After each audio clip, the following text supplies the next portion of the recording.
नमस्कार दोस्तों, retail investors podcast में आपका स्वागत है। अभी परसों की वीडियो में जो हमने बात की थी कि भाई मार्केट काफ़ी एकदम से शार्प डिक्लाइन दिया था और लगभग 24,800 की जो हमने बात की थी उसको अचीव भी किया था। उसी दिन मैंने आपको बोला था कि अभी यहाँ से कोई भी डाउन मूव मिले और या फिर कोई भी गैप डाउन हो तो उसमें बाइंग की ही तरफ देखें। और लगभग वही हुआ। यहाँ पे देखिए, मार्केट ने गैप डाउन दिया और एक बड़ी सी 15 मिनट पे रेड कैंडल बनाई और उसके बाद वो एक उसको बुलिश इनगल्फिंग कैंडल बनाया और वन साइडेड तेजी दी। ये अगर कल की कैंडल देखें, कल थोड़ा साइडवेज रहा निफ्टी, पर उसकी कमी बैंक निफ्टी ने पूरी कर दी। कल बैंक निफ्टी लगभग 600 पॉइंट चल गया और आज निफ्टी देखिए लो से ऑलमोस्ट 175 पॉइंट एक तरफा तेजी में चला गया। हालांकि वहां से ऊपर से थोड़ी बहुत प्रॉफिट बुकिंग भी आई है। वो ठीक है। ये हो गया, हमने जो डिस्कस किया था लगभग लगभग वैसा ही मार्केट गया पिछले 2 दिन से, इसलिए क्योंकि आज मुझे क्योंकि ये लगा कि ये वाला जो मूव है फिनिश हो गया है।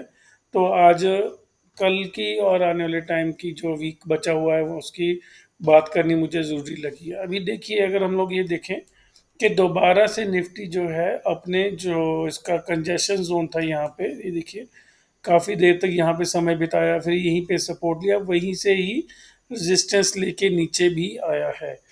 तो यहाँ पे जो इसका इसने नीचे ये पुल बैक दिया है, तो मुझे लग रहा है कि थोड़ा सा डीपर पुल बैक होने के चांसेस हैं। पहली बात तो ये कि डाउ जोन्स आज नीचे है ना। हम ये देखिए डाउ जोन्स आज नीचे है और हम जानते हैं कि कोई भी हमारी मार्केट जो है वो वैक्यूम में ऑपरेट नहीं करती और इन सब का असर होता ही होता है। तो इसमें ये देखिए यूएसडी की जो आपको याद होगा मैं बात कर रहा था कि ये फिर से इसने डाउन मूव देना शुरू कर दिया है। और यूएसडी जेपीवाई का अगर ये 141 142 का जो लेवल ब्रेक होता है तो फिर से येन कैरी ट्रेड की कहानी फिर से शुरू होगी। तो इसके लिए इसके ऊपर नज़र रखें। अभी जब बैंक ऑफ जापान की आई थिंक आज की ही एक अनाउंसमेंट है जिसमें बोला गया है कि हम लोग नेक्स्ट वीक जो है वो इंटरेस्ट रेट्स को नेक्स्ट वीक या नेक्स्ट मंथ इंटरेस्ट रेट्स को इंक्रीज करेंगे। हम जानते हैं कि फेड तो डेफिनेटली 0.25% अपनी 17th की जो फेड मीट है उसमें डिक्रीज करने ही वाला है, वो हमें पता है। तो इन सब का दोनों का मुझे जो लग रहा है कि वो असर थोड़ा नेगेटिव साइड पे ही रहेगा। ठीक है, अभी निफ्टी ने पुल बैक दे दिया है, वेल एंड गुड, काफ़ी अच्छा पुल बैक दिया है। तो बट अभी मुझे तो ये लग रहा है कि एक निफ्टी जो है थोड़ा सा नीचे की तरफ ही डायरेक्शन देगा कल की और परसों के लिए। ठीक है, तो इसके लिए ध्यान रखें क्योंकि अभी आने वाले टाइम में पूरे सितंबर के जो बचा हुआ मंथ है, पूरा हमारा जो मार्केट है वो वर्ल्ड मार्केट के साथ साथ ही चलेगा, ऐसा मुझे अंदेशा है। आप देखेंगे कि बहुत ही पर्टिकुलर डेज पे ही हमारा मार्केट मूव कर रहा है। अभी आप ये देखिए कि पीछे इतने दिन तक जब वेंसडे था, थर्सडे था, जब पुरानी पोजीशंस यहाँ पे जो ऑप्शन सेलर्स ने या फिर वो लोग जिनके पास ज़्यादा पैसे हैं, बहुत ज़्यादा पैसे हैं, जो हज़ारों करोड़ लेके रुपए लेके अपना इंडियन मार्केट में आ रहे हैं, उनकी पोजीशंस देखिए पूरी जब जब बनी है वीक में। तो इवन दो ये वेंसडे को और थर्सडे को यूएस मार्केट बहुत ज़्यादा गिरे, बट हमारी मार्केट को गिरने नहीं दिया गया। और उसकी बजाय अगर फ्राइडे को देखें तो हमारी मार्केट एकदम से गिर गई। तो अगर इसको हम लोग एनालाइज करना चाहें तो एक बड़ा ही स्पष्ट सी चीज़ दिखती है कि जब बड़े प्लेयर्स जो है अपनी पोजीशंस बना ले से निकल जाते हैं, उसके बाद ही मार्केट को मूव करने दिया जाता है और वो भी एक स्पेसिफिक तरीके से ही मूव करने दिया जाता है। ये देखिए ये डाउन मूव आया तो इसमें विक्स बहुत ज़्यादा बढ़ गया। ये देखिए ये जो डाउन मूव आया था उसमें विक्स एकदम से तेजी से शूट अप किया। मैं आपको विक्स दिखाता हूँ। कहाँ गया इंडिया विक्स, इसमें नहीं है। ये देखिए उस टाइम पे विक्स एकदम से शूट कर गया, इधर देखिए ये वाला। ये देखिए फ्राइडे को विक्स ऑलमोस्ट 14 से सीधा 15.5 के लेवल पे पहुंच गया और उसके बाद स्टेडी सेल ऑफ हुआ। अभी हुआ क्या, इसकी ये क्यों हुआ? जैसे ही ये मार्केट नीचे आना शुरू हुआ, जो फ्यूचर्स के प्रीमियम है वो बहुत ज़्यादा कंप्रेस कर गए। जैसे ही फ्यूचर के प्रीमियम कंप्रेस किए, विक्स शूट अप हुआ। तो जैसे कि फ्यूचर्स को अपनी जगह पे शॉर्ट करके प्रीमियम को कंप्रेस किया गया, वहाँ पे पैसा बनाया गया प्रीमियम तोड़ के। और जो उसके साथ में ही कॉल्स भारी मात्रा में बेची गई, बहुत ज़्यादा कॉल्स बेची गई और पुट्स को हाथ भी नहीं लगाया गया। जब एक बार मार्केट नीचे आ गया, विक्स शूट अप कर गया, तो उस टाइम पे जो पुट्स के प्रीमियम है वो कॉल्स के मुकाबले अप टू 30% तक हाई हो गए। तो उस टाइम पे यहाँ पे जो ये दो आधा घंटा एक घंटा था, वहाँ पे भारी मात्रा में फिर पुट्स बेची गई हैं। पुट्स बेची गई हैं और जो फ्यूचर शॉर्ट किए गए थे उनको आपने कवर कर लिया है। उससे क्या हुआ कि मार्केट ऊपर भागी। तो ऊपर भागने की वजह से आपका जो विक्स है एकदम से गिर गया। तो कॉल्स की वैल्यू बिल्कुल भी नहीं बढ़ी।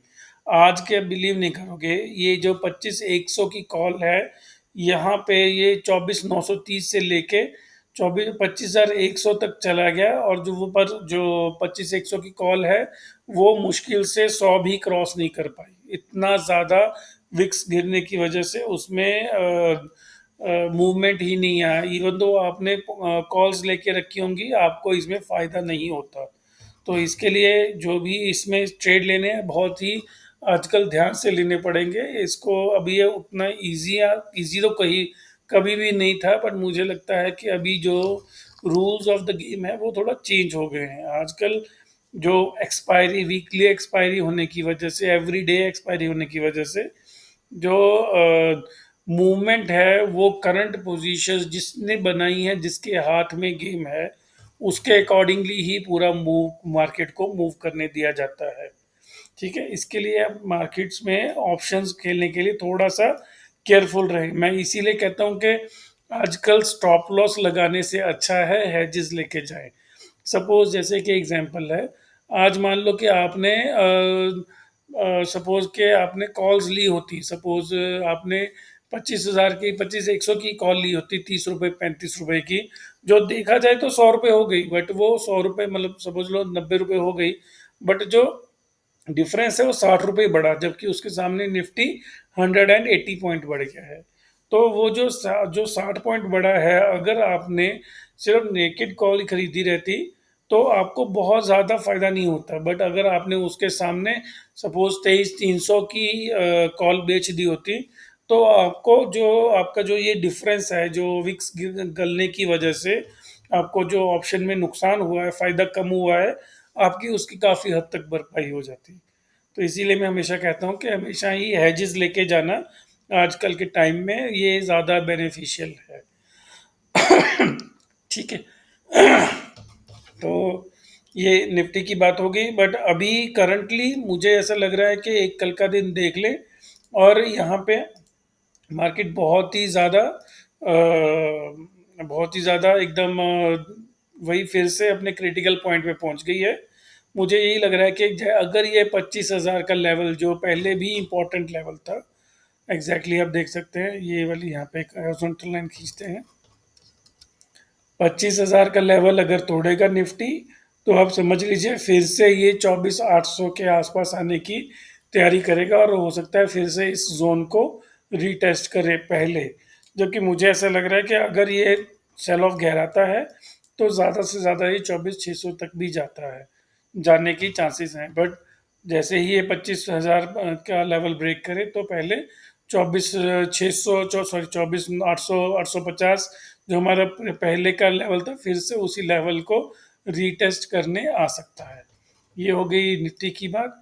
बैंक निफ्टी कल बहुत ज़्यादा चला है। बैंक निफ्टी में अभी फिर से वो सेम अपना जो 51,200 का लेवल था उसके ऊपर खड़ा हुआ है। इसलिए इसको थोड़ा सा नीचे ले आते हैं। ठीक है, ताकि ये अभी जो हमारा नया सपोर्ट बन के उभर रहा है 51,200, उसके नीचे अगर निफ्टी जाए तो फिर से बैंक निफ्टी जाए तो शॉर्ट करें। हमारा जो जो टारगेट होगा वो होगा 50,800 के आसपास, वो पहला टारगेट होगा, तो उसको ब्रेक नहीं करना चाहिए, जो मुझे लग रहा है। ठीक है, उसके बाद ट्रेड्स ना ना बात करते हैं एक बार इंडिविजुअल स्टॉक्स की। इंडिविजुअल स्टॉक्स में देखा जाए तो एसबीआई का चार्ट मुझे बहुत ही पसंद आ रहा है। उसका कारण मैंने आपसे बात की थी कि दो कारण हैं टेक्निकली। एक तो पहली बात तो सीधी सी है कि ये आउट ऑफ फ्लेवर हो गया है, ये पूरा सेक्टर जो स्पेशली पीएसयू बैंक्स हैं ये आउट ऑफ फ्लेवर हैं।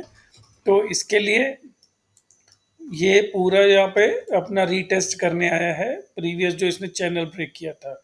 दूसरा, ये अपने 200 डे मूविंग एवरेज के देखिए बहुत ही पास आ गया है, 755 पे मूविंग एवरेज है और ये अभी 780 के आसपास चल रहा है।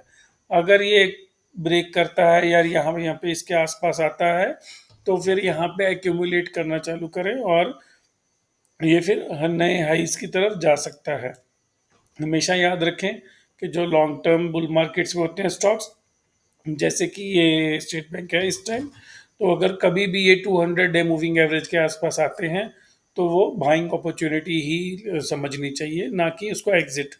तो इसके लिए 767 कभी भी ये इसे जोन में समझ लें, ये पूरा एक जोन है 780 से लेके 750, 30 रुपए का जोन है। कभी भी यहाँ पे आए तो आप अपनी पोजीशंस बना सकते हैं, कैश में लेके जाना है कैश में ले सकते हैं, वो आपकी मर्जी है। इसको हाइड कर देते हैं। एक अभी हमारे व्यूअर्स ने पूछा था लास्ट वीडियो में क्वेश्चन कि सर ये बेटर आरएसआई के बारे में समझाएं।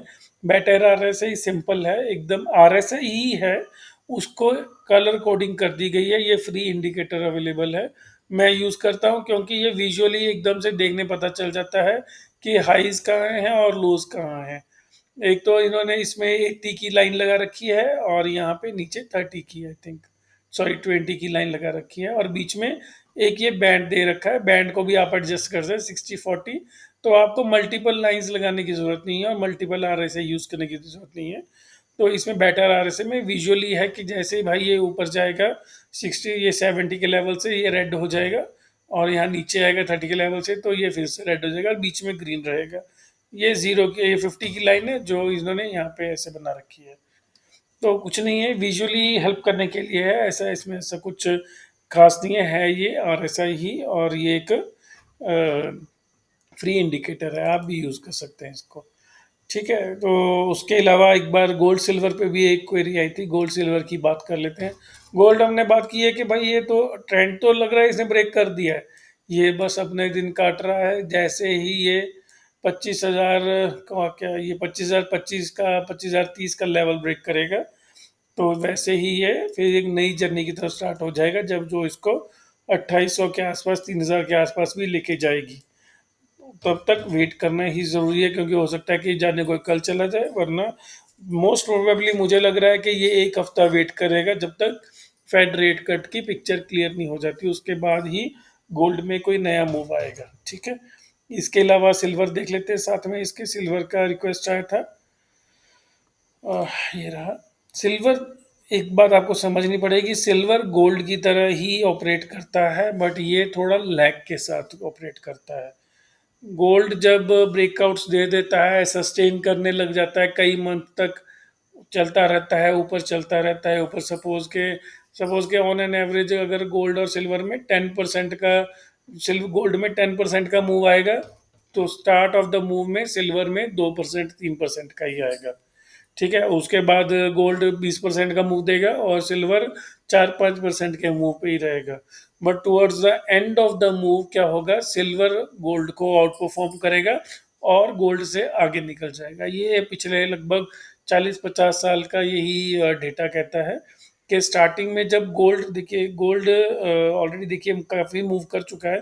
गोल्ड जब ऊपर मूव कर रहा होता है, स्टार्ट ऑफ द जर्नी है ना, अगर हम लोग यहाँ पे देखें 18 अप्रैल से लेके अभी तक, ये जो नया जर्नी स्टार्ट हुआ है, तो अभी तक जब तक वो ऊपर जाना शुरू करता है वो सिल्वर कुछ नहीं करता है और अंडर परफॉर्म करता रहता है। उसके बाद सपोज कि गोल्ड ऊपर चलता रहेगा, ऐसे धीरे धीरे धीरे ऊपर चलता रहेगा, 2600 पहुंच गया, 2700 पहुंच गया, तो सिल्वर धीरे धीरे ब्रेकआउट देगा और उसके बाद बहुत ज़्यादा तेजी से ऊपर जाएगा। ठीक है, और उसके चक्कर में गोल्ड को भी पीछे छोड़ देगा और आउट परफॉर्म करेगा towards the end of the cycle. I hope कि इसमें भी देख सकते होंगे। आई थिंक यहाँ पे एक बार इसको पीछे लेके जाते हैं, ये वाले मूव में देखते हैं कैसे हुआ था। ये 13 मार्च 20 को जो शुरू हुआ था और 5 अगस्त तक चला था, और उसमें देखिए स्टार्टिंग में इतना नहीं चला और एंड में जबकि और कुछ ही दिन में बड़े बड़े मूव दिखा दिए। उसकी बजाय गोल्ड देखते हैं, क्या बोलते हैं इसको, मई में 2020 में कैसे इसने बिहेव किया था।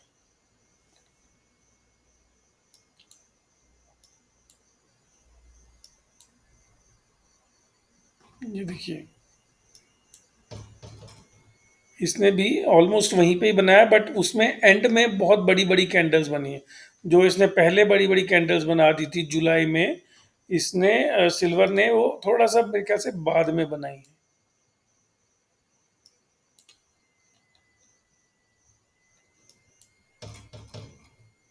ये देखिए, उसने 6-7 जुलाई को यहाँ पे बना दी थी जब वो कंसोलिडेट कर रहा था। जबकि इसकी कैंडल्स की जब ये देखिए कितनी बड़ी, ज़्यादा बड़ी कैंडल्स बनाई और आउट परफॉर्म किया। तो इसके लिए हमेशा याद रखें कि स्टार्टिंग में वो उसको जब ब्रेकआउट हो रहा होगा तो वो उसको अंडर परफॉर्म करेगा, और उसके बाद towards the end of the cycle gold silver silver जो है गोल्ड को आउट परफॉर्म करेगा। और टेक्निकली भी देखा जाए तो यहाँ पे ये एक बुलिश फ्लैग जैसा ही बन रहा है। जैसे ये $30 के ऊपर निकलेगा, $30.50 के आसपास से ऊपर निकलेगा, तो ये काफ़ी ज़्यादा बड़ी तेज़ी में जाएगा, जो मुझे लग रहा है कि इसको 38 और $40 तक भी लेके जाएगी। ठीक है। यूएस ऑयल बात कर लेते हैं। आज फिर से लग रहा है कि तगड़ा ब्रेकआउट हो रहा है इसमें towards the down side. So